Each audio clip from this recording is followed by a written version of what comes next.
जरा सोचो कि एक दिन तुम उठो और रातों रात न जाने कहां से तुम्हारे बीवी बच्चे पैदा हो जाए, लेकिन सोने से पहले तुम तो सिंगल थे। कुछ ऐसा ही होता है कैंग के साथ, जो साउथ कोरिया का एक मशहूर एक्टर है। इसकी बढ़ती शोहरत ने इसे काफी घमंडी बना दिया था। वो एक आलीशान बंगले में रहता और हर वक्त यून नाम का आदमी इसके साथ चलता था। पहले तो यून भी एक एक्टर बनना चाहता था, लेकिन जब इसे सफलता नहीं मिली तो वो कैंग का मैनेजर ही बन गया। फिर एक रात कैंग को बेस्ट एक्टर का अवार्ड मिला, जिसको पूरी देश की जनता के साथ साथ एलिना नाम की एक लड़की ने भी देखा। जब कैंग काफी गरीब था तो एलिना इसकी गर्लफ्रेंड हुआ करती थी, लेकिन वो काफी सालों के बाद अपनी पेंटिंग्स की एग्जीबिशन लगाने आई थी। ये 24 दिसंबर की रात थी और यून अपने घर जाना चाहता था, लेकिन कैंग इसे अपने साथ एक बार में ले गया, जहां वो मशहूर होने से पहले जाया करता था।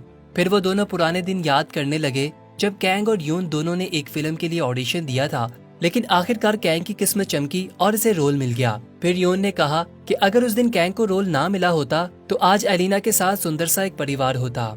ये सुनकर कैंग को याद आता है कि कैसे वो 10 साल पहले एलिना को इसी बार में छोड़कर एक्टिंग करने चला गया था, और फिर एलिना भी पेंटिंग सीखने के लिए न्यूयॉर्क चली गई थी।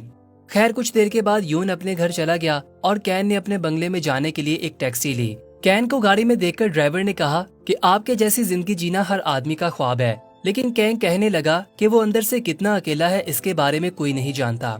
अचानक ड्राइवर ने इससे अजीबोगरीब किस्म का सवाल पूछा कि अगर कैंग को बीता वक्त बदलने का मौका मिले तो वो क्या करेगा। इसके बाद जब कैंग की आंख खुली तो वो एक आम से घर के फर्श पर था। इससे पहले कि वो कुछ समझ पाता, 2 बच्चे दौड़ते हुए इसे पापा पापा कहने लगे, और कुछ ही पलों में इसकी नजर एलिना पर पड़ी, जो इसकी पत्नी बन चुकी थी।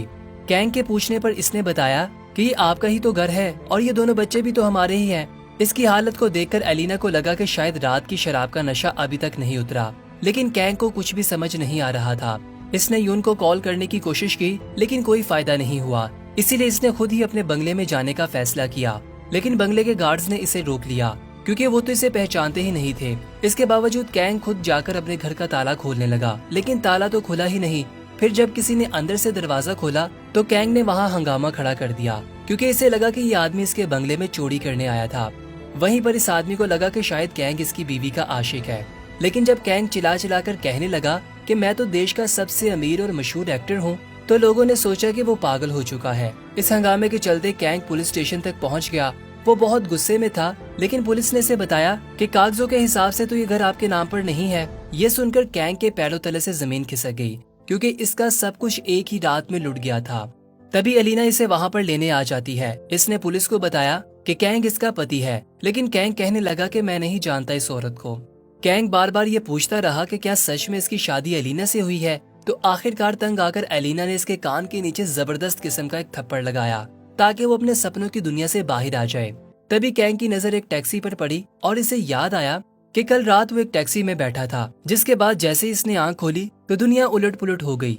खैर, इसके बाद जब वो घर वापस गए तो एलिना ने इसे बताया कि अब तक इन्होंने घर का किराया नहीं दिया, इसीलिए कैंग को शराब पीना छोड़कर अब काम पर लग जाना चाहिए। इधर कैंग वापस अपनी असल जिंदगी में लौटना चाहता था, इसीलिए वो अपने बच्चों के साथ इस टैक्सी ड्राइवर को ढूंढने निकल पड़ा, लेकिन काफी मथापच्ची करने के बाद इसे वो टैक्सी का पता नहीं मिला।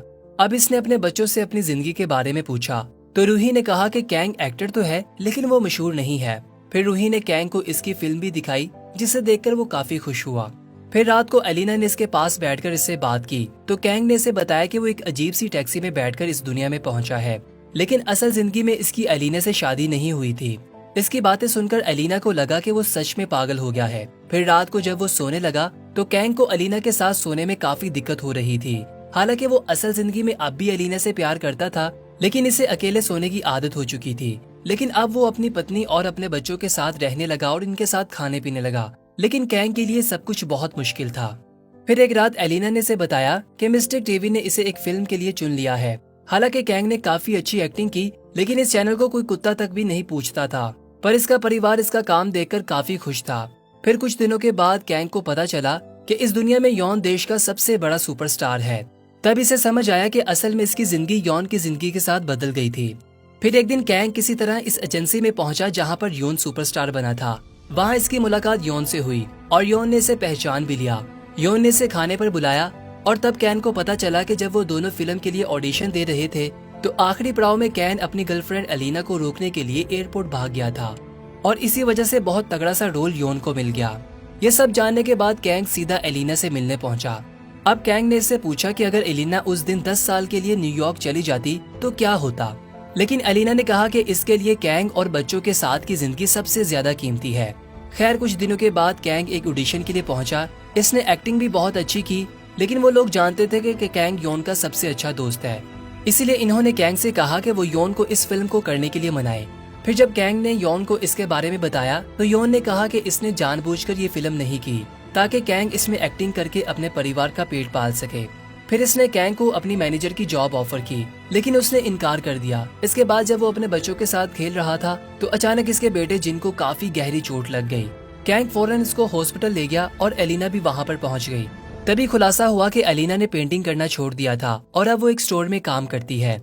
ये सुनकर कैंग को खुद से घिन आने लगी, क्योंकि वो अपने परिवार के लिए कुछ नहीं कर पा रहा था। ना तो इसके पास पैसे थे और ना ही काम, इसीलिए वो आखिरकार योन के पास इसकी मैनेजर की नौकरी करने के लिए पहुंच गया। जल्दी कैंग इसकी सारी शूटिंग की तैयारी करने लगा और धीरे धीरे इसने अपनी असल जिंदगी के तजर्बे से यून को और भी ज्यादा पैसे कमाने में मदद की। यहाँ तक कि इसने यून को एक्टिंग के भी कुछ गुर सिखाए, लेकिन यून को अपने डायलॉग्स याद करने में काफी वक्त लग रहा था, इसलिए डायरेक्टर ने यून की जगह कैंग को हीरो लेने का फैसला किया। इस बार कैंग ने पूरे दिल से मेहनत की, जबकि असल जिंदगी में वो घमंड में आ चुका था और काम पर इतना ज्यादा ध्यान नहीं देता था। इसके काम से इसका डायरेक्टर और इसके घर वाले सभी खुश हुए। अब कैंग भी अपने परिवार के साथ खुश रहने लगा था। फिर एक दिन वो इन्हें घर दिखाने लाया जो योन ने इसे तोहफे में दिया था, लेकिन एलिना को ये सब ठीक नहीं लग रहा था।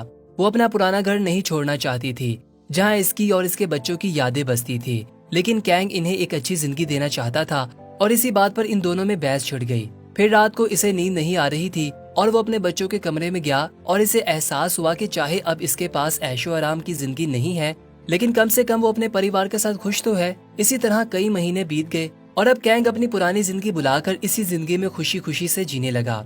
इसकी फिल्म भी काफी मशहूर हुई और देश भर से लोगों ने इसे बहुत प्यार दिया। अब वो मैनेजर से एक्टर बन गया था, लेकिन फिर भी इसने यौन के लिए काम करना जारी रखा। फिर एक रात कैंग अनजाने में इसी टैक्सी में बैठ गया जहाँ से ये सारी गड़बड़ शुरू हुई थी। तभी इस ड्राइवर ने कहा कि अब कुछ ही समय के बाद कैंग अपनी पुरानी जिंदगी में वापस लौट जाएगा, लेकिन अब वो अपने बीवी बच्चों को छोड़कर वापस नहीं जाना चाहता था। आखिरकार कैंग अपने घर पहुंचा और इसने अपने बच्चों को कसकर गले लगाया। फिर इनके सोने के बाद वो इन्हें देखता रहा, क्योंकि वो जानता था कि कल सुबह वो अपने बच्चों के प्यारे प्यारे चेहरे नहीं देख सकेगा। आखिरकार वो एलिना को गले लगाकर सो गया और जब इसकी आंख खुली तो वो अपने आलीशान बंगले में था। तभी यून वहाँ पर आया और कैंग ने इससे एलिना की एग्जीबिशन के बारे में पूछा। यून ने बताया कि आज इसका आखिरी दिन है। कैंग काफी हैरान हो गया। वो 1 साल बाद अपनी असली जिंदगी में वापस लौटा था, लेकिन यहाँ सिर्फ एक ही दिन बीता था। वो तुरंत भागा और एग्जीबिशन तक पहुँचा, लेकिन तब तक पेंटिंग्स हटा दी गई थी। लेकिन तभी कैंग की नजर एक खास किस्म की पेंटिंग पर पड़ी। ये उसी घर की पेंटिंग थी जहाँ पर वो एलिना और अपने बच्चों के साथ वक्त गुजार कर आया था। तभी एलिना वहाँ पर आ गई और कैंग ने इससे पूछा कि इस पेंटिंग का आइडिया इसे कहाँ से आया। फिर इसके बाद वो इसे लेकर इस पेंटिंग वाले घर के बाहर पहुँच गया। आखिरकार कैंग को ये एहसास हुआ कि जो पल इसने इस घर में अपनी बीवी और बच्चों के साथ बिताए वो इसकी जिंदगी के सबसे हसीन पल थे। फिर इसके 2 साल के बाद हम देखते हैं कि कैंग ने एलिना से शादी कर ली थी और इन्होंने अपने दोनों बच्चों के नाम रूही और जिन्ही रखा था। कुछ इसी तरह इसने अपने सपनों की जिंदगी को हकीकत में बदला था और इसी के साथ ये फिल्म अपने अंत को पहुंची। आशा करते हैं कि आपको ये फिल्म काफी पसंद आई होगी। अगर आप मजीद इस तरह की मूवीज की एक्सप्लेनेशन देखना चाहते हैं तो हमें कमेंट बॉक्स में जरूर बताइएगा। मिलते हैं इसी तरह की एक और मूवी के साथ, तब तक के लिए बाय बाय।